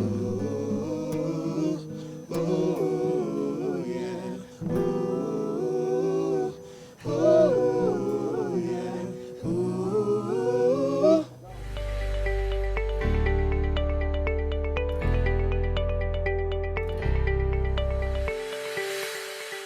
Thank you so much for staying tuned. And of course, it's time for DIY right here on Wake Up Nigeria. Today, as we've been doing this month, considering the fact that we're focusing on using things in the house, okay? More like recycling. Yes. I've got Fahida Ola. She is the creative designer of Fahida Ola Jewelry, jewelry design brand that is inspired by the ancient African inscriptions found mostly in the eastern part of Nigeria. Today, she'll be showing us how to make earrings with denim fabric. All right, so let's get started. Okay. I see a lot of designs already. Yes. So we're going to replicate which of them? We're going to replicate This one. Yes. Fantastic. So let's get started. Right. So What's the first thing we need to... Oh, okay. Let's see how it will look at the end of it all. Yes. Oh, that's nice. Okay, that's so really nice. First, we need to glue. Okay. So this is the fabric. I already cut everything up. Okay, so you cut the fabric, like you made 2 circles out of old pail, an old pair of jeans. Yes, old. Okay, so that's what we say about recycling, reusing items that are no longer, in quotes, useful to you. Yeah. Okay. So first thing is to glue. Glue. Put them together. Yeah. Okay. So I usually sew. I glue and sew. Okay. But for the benefit of the DIY, I'll just glue. Okay, especially because of time as Yes, well. yeah. Okay. So you can always sew it yourself later if you start with just the gluing. So you have to All that find gooey stuff. fabric glue so it stays, so we see. Okay, It's okay. not falling off. Okay. So the next thing is I'm using a feather. Okay. This is just to add more spice and design to it. Okay. So it's not like you're just wearing denim only. Okay. So I insert the feather in between the 2 denim. Okay. You're going to do more gluing there? Yes. You sew as well? Yes. Okay. Yes, Much sew. later? Much later, Okay, so there you go. You put a bit of it there. Just very little. Okay. Ensure it doesn't smear, so your... Do you put it on both sides or just Yes, one side? yes, Okay, yes. both. But the glue is actually very strong, so it Okay. can actually stay. Okay. Is it compulsory to wear hand protectors when you're doing this? It doesn't really matter. doesn't This matter. washes off quickly. Yes, yes, Okay. yes. Okay, that's and fine. it glues very fast. Okay. So this feather, can I just find a nice-looking bird flying by? Or, you know, sometimes when birds are flying, they shed their flowers. Do I just pluck some of them? No. So what do I do? How do I get flowers like this? I actually buy them online. Oh, so I can't just take flowers from any bird? No, even from the chickens in my backyard? No. Why? It needs to be treated. Oh, okay. So you can't just use the feather that way. Okay. So this is another design. This is a thicker part of the denim. Okay. Just to cover up any... Okay, irregularities. Yes, So this looks perfectly put on. Okay. So what are we doing next? The next is you have to measure. So I need to put the beads like 4. Okay. So I need to, usually I eyeball the size myself. Okay. So 1, 2, 3 and 4. Okay.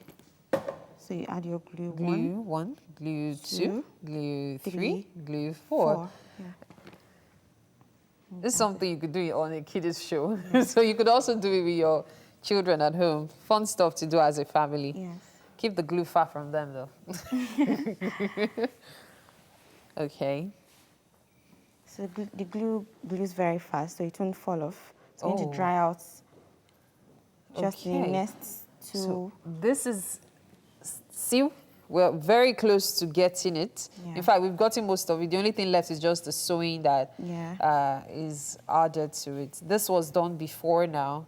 This has just been done. So the next thing for us to do is to fix the hook so you can wear your earrings. So I have this sharp, I call it, I don't know. So you just use it. I would just call it a piercer. Yes, a puncture. So you pierce the Make middle. a hole there. Yes. Okay. And use your plier. Okay. Open it your up. Earring. Okay. So the bead hasn't glued yet Properly, yeah. so it's still not bad. So you see, it's in there fine. Okay. Okay, so our earrings are just about ready for us to rock. Yes. So that's how to make earrings with denim fabric. Seems pretty easy, isn't it? All right, we have more conversation right now. I know for sure that Yomi is on standby with Rika Zani. What's up? What's happening? Yeah, very nice, very nice. Now, of course, you saw his performance earlier on in the Garden. Now, you know this guy already. He's a fan favorite. And Rika Zani is a fresh wave of Nigerian music. His real name is Ikechukwu Eric Ahiazu, and he is a famous Nigerian pop singer and songwriter. He has his own cult following. Now, of course, his story is a self-transformation, and his style of music is quite unique. And he's joining us this morning. Good to have you join us. Wow. Same here, man. That performance #1. It's a special song. It just sort of throws you back to the Boyz II Men style in the 90s. Oh, yeah. Oh, yeah. So talk to us about putting the song together. Oh yeah, I mean, like, I'm glad that you said Boyz II Men, because that's how I fell in love with music. You know, to me that was music. You know, so that's what I'm trying to take people back to that era and see how I can also not really just take people back, but also fuse it with, you know, how the culture now, and see how I can still make people feel that way, but in the current culture. But you stayed true to your style, which is one of the things that I find quite remarkable about you, because now the people that follow you, they're like, you know, diehard fans. And you know, the other day I saw you on Instagram, you were doing a performance in Spain, and you said you were surprised about how many people that came out. Man, I was so surprised, man. I mean, when they call you from Spain, you're going to be surprised, you know, because they don't even speak English. Yeah, so you just assume that maybe 100 people will show up. Just 100, and then it was like over like 8,000 people, which is amazing. As I say it now, it still sounds crazy. But that was just amazing, man. That was just amazing. Yeah, that's remarkable. Oh, yeah. So, #1, this is a beautiful song. Oh, yeah. It's very melodious, and it just has all these infusions of different. But your performance today was just strings and just a guitar. Oh yeah. My performance today was with my band. So I put my band together, and then we all wrote a song. You know, so which I'm really excited about. You know. So yeah, we put our band together, we wrote a song. So myself and my backup singers, we each have a verse, which is amazing, and it's new and it's fresh. So it's like a boy band, you know, so that's an amazing thing. Good. I mean, so a lot of your work, you do a lot of live performances. Oh yeah, all the which time. You know, sometimes it's very good, because anybody who goes to any of your shows would then have that feel and that impact. Yeah. So why do you think that is one of the unique things that you're trying to push out for you as a person? First of all, because I feel like there's not enough of that right now in the music space. I feel like they need more. We need more live, real music, so people take it a lot more serious. You know, people are taking it serious, but people can even take the art more serious. So that's why I always try to push for live performances. And live performances, they help me to interact with the audience a lot more, and I feel like I can connect with them on a more personal level. Because my songs are personal songs. Yeah, they're not just, you know, normal songs, you know, they're personal songs that make you feel something, you know. So that's why I like to perform live, so that I can connect with my audience on a personal level. Yeah, so are we going to be looking forward to a night with Rika Zani type concert coming up? Because I feel like, you know, you might not really know how people love you and appreciate you until you put out something like that people can just come and experience you for a few hours. Oh yeah, we're supposed to do one this year, but we canceled because we have a show outside Nigeria. Right. You know, so we're going to do that. Abandon your fans. You're going abroad. No.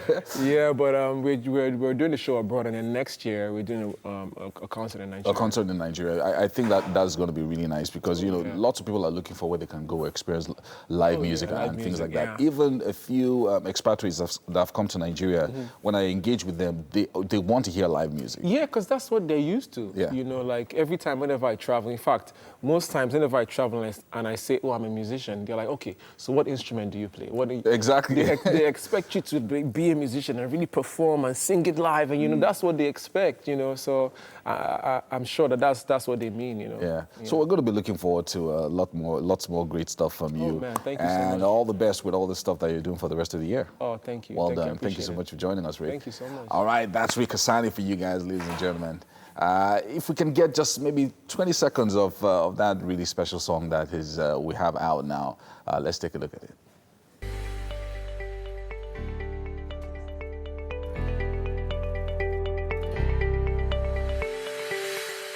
And finally, he made it into our studio. We're joined by Nollywood award-winning actor and now director who began his acting career as far back as 1990. He became a fan's favorite with the series Fortune. He is Ramsey Tokunbo Noah. So the much anticipated movie Living in Bondage, the sequel, premiered over the weekend. And honestly, there's so much more. We can't wait to hear much more about his directorial debut. But before that, I just want to mention the number of movies that he has acted in that has love inside. So there was Battle of Love, 2001. Power of Love with Genevieve, 2002. Love. My Love, that one, they just said My Love, 2002, also with Hilda Bukubo. Then there was Super Love, wow, 2003. Then there was True Love with Omotola Jalade in 2003. Same year, Super Love and True Love. Then he now left it for like 2 years. He didn't do anything. Then he now had Bleeding Love in 2005. Welcome to Oh my the God. studio. So yeah. Don't worry, we'll add another one. Avalanche of Love. Yeah, something like that. Welcome to the studio. Thank you. Thank you for having me. All right. So being a director for the first time, it must have been really different being not only in front of the camera, but also behind the camera. How did that happen? Well, it was quite overwhelming, in all honesty, because I thought in the beginning that it was going to be like easy peasy dealing with it, but somewhere along the line, I discovered that the workload that I took was quite a huge task. You want to do a remake, it's the first of its kind in Nollywood, and it's like you're setting the pace. And if you have to do it, you have to do it well, so that you set a standard that people want to, if they're going to do any other remakes, they trying to meet up and catch up to, or do better. And when I got involved, now being an actor and a director in that creative space was quite overbearing and overwhelming. I didn't realize it until I got there. I mean, it's my first directorial debut on big screen. Not like I've not done that before. Not like I've not directed movies. I've directed movies that I've even acted in, basically. But this one, because of the magnitude of the work, was like, wow. So while on set, I was drained most of the time. And also, you know how it is with production. There are ups and downs, the undulating things of, certain things not being in place at certain times, the factors that you consider, that opposing factors that work against your timeline and budgets and all of that. They were there. Yeah, speaking of budget, because that's one of the things that I know is a big deal for producers and directors and things like that. Did you go over budget? Oh, absolutely. Definitely. Absolutely. That usually happens. We went over budget, like twice. Twice? Yes. Goodness me. I know. So it's a big investment. You mentioned we were at the premiere on the weekend. So you mentioned that it was about a 3 or 4 year timeline. Yes, it was more like my friend, colleague, the executive producer, Charles Okpaleke, we were just hanging out now. Usual lounge, and then he just spotted it and said, Ramsey, you know what, if we shot Living in Bondage, like a remake, it would be a good project. And I actually weighed the thoughts and I said, that's quite true, in all honesty, because it's not been done before. And I think it would leverage on to bring in the demography of those who saw Living in Bondage at the time to the demography of those going to the cinema right now.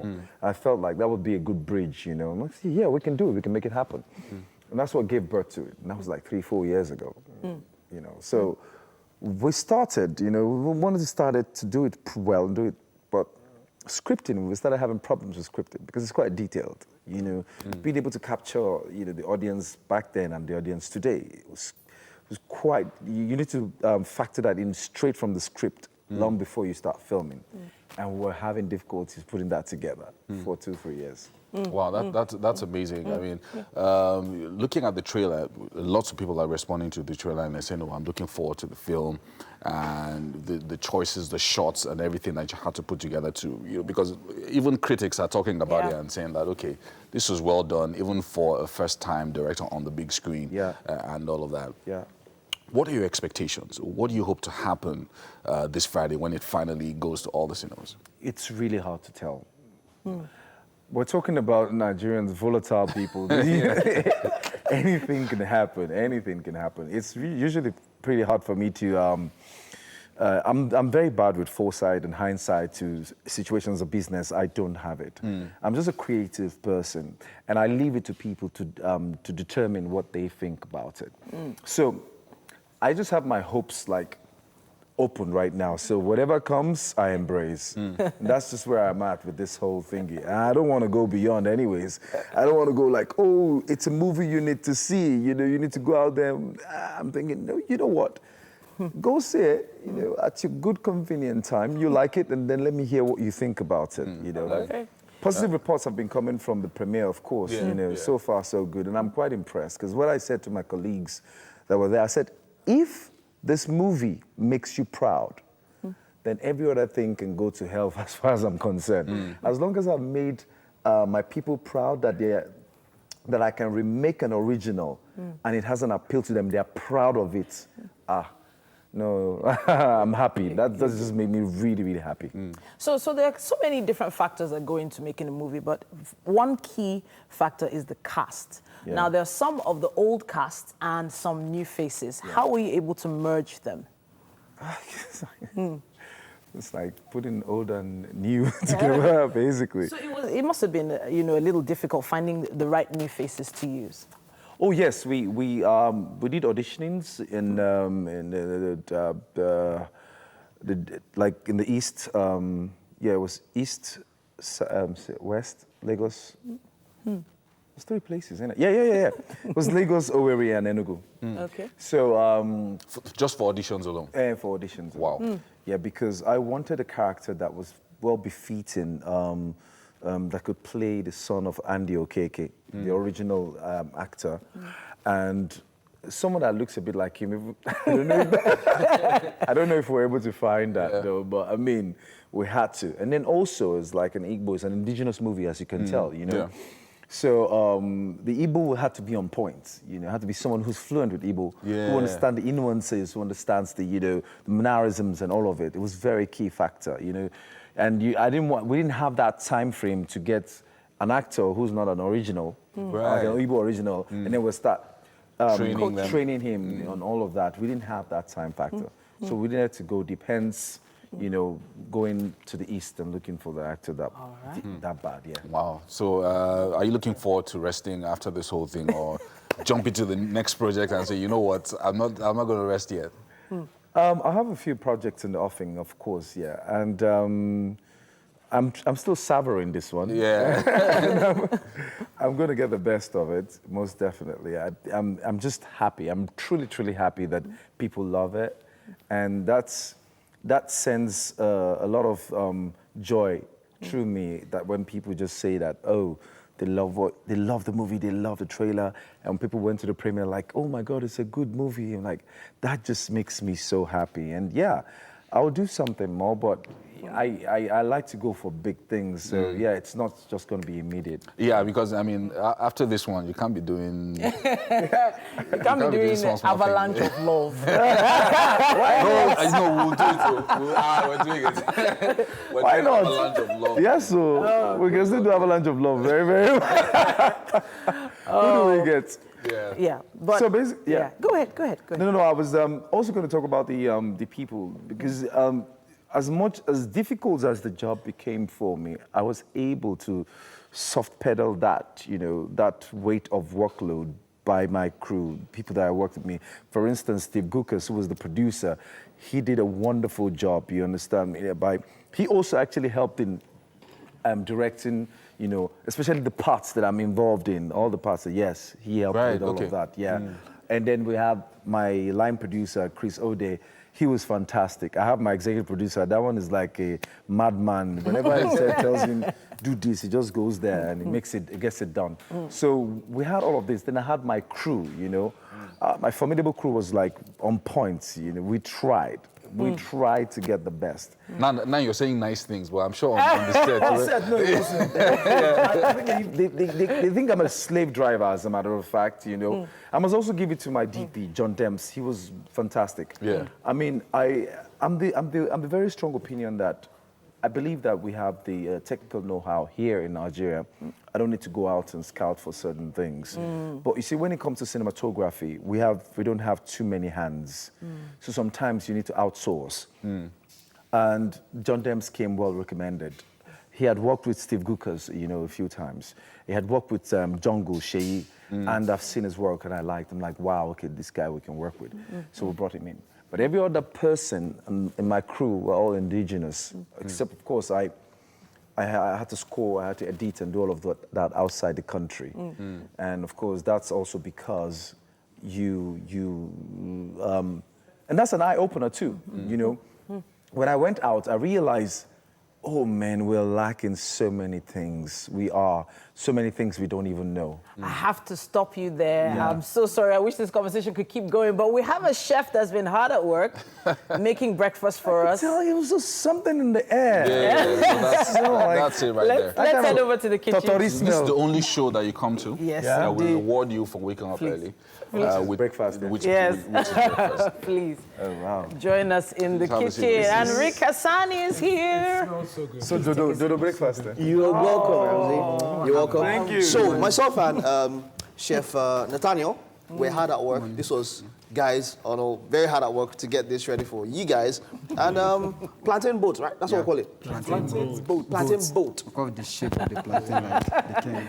Yes, so plantain boat. Yes. So talk to us about how this happens. Basically, we just fry the plantain. After giving the middle, then we fry the sauce. Consists of bell peppers, chicken, fish, and other vegetables like carrots. Okay, so just before, okay.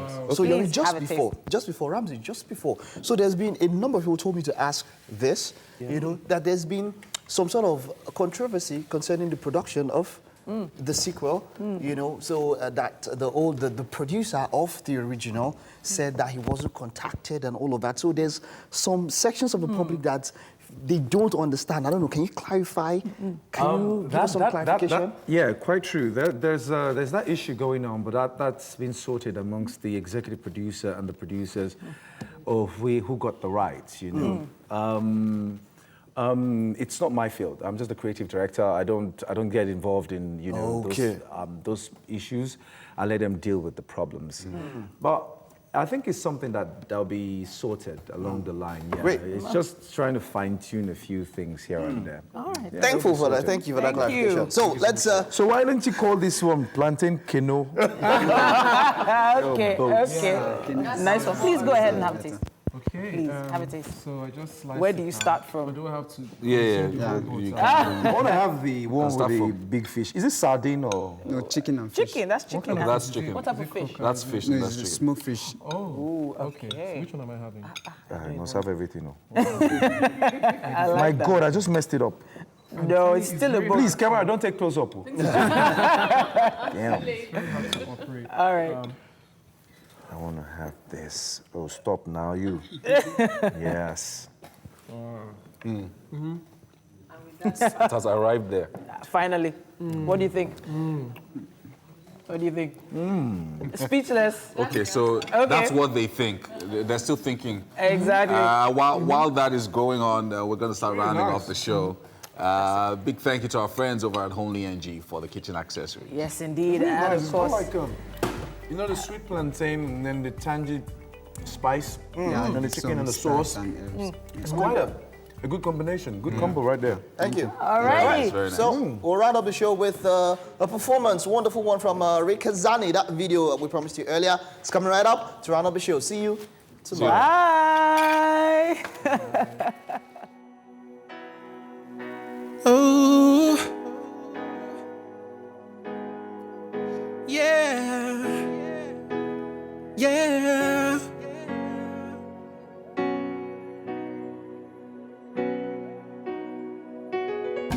I ain't never seen a girl like you, and nobody can love me like you do. Girl, it's true that I will love you. Nobody like you. Anytime I sleep, I think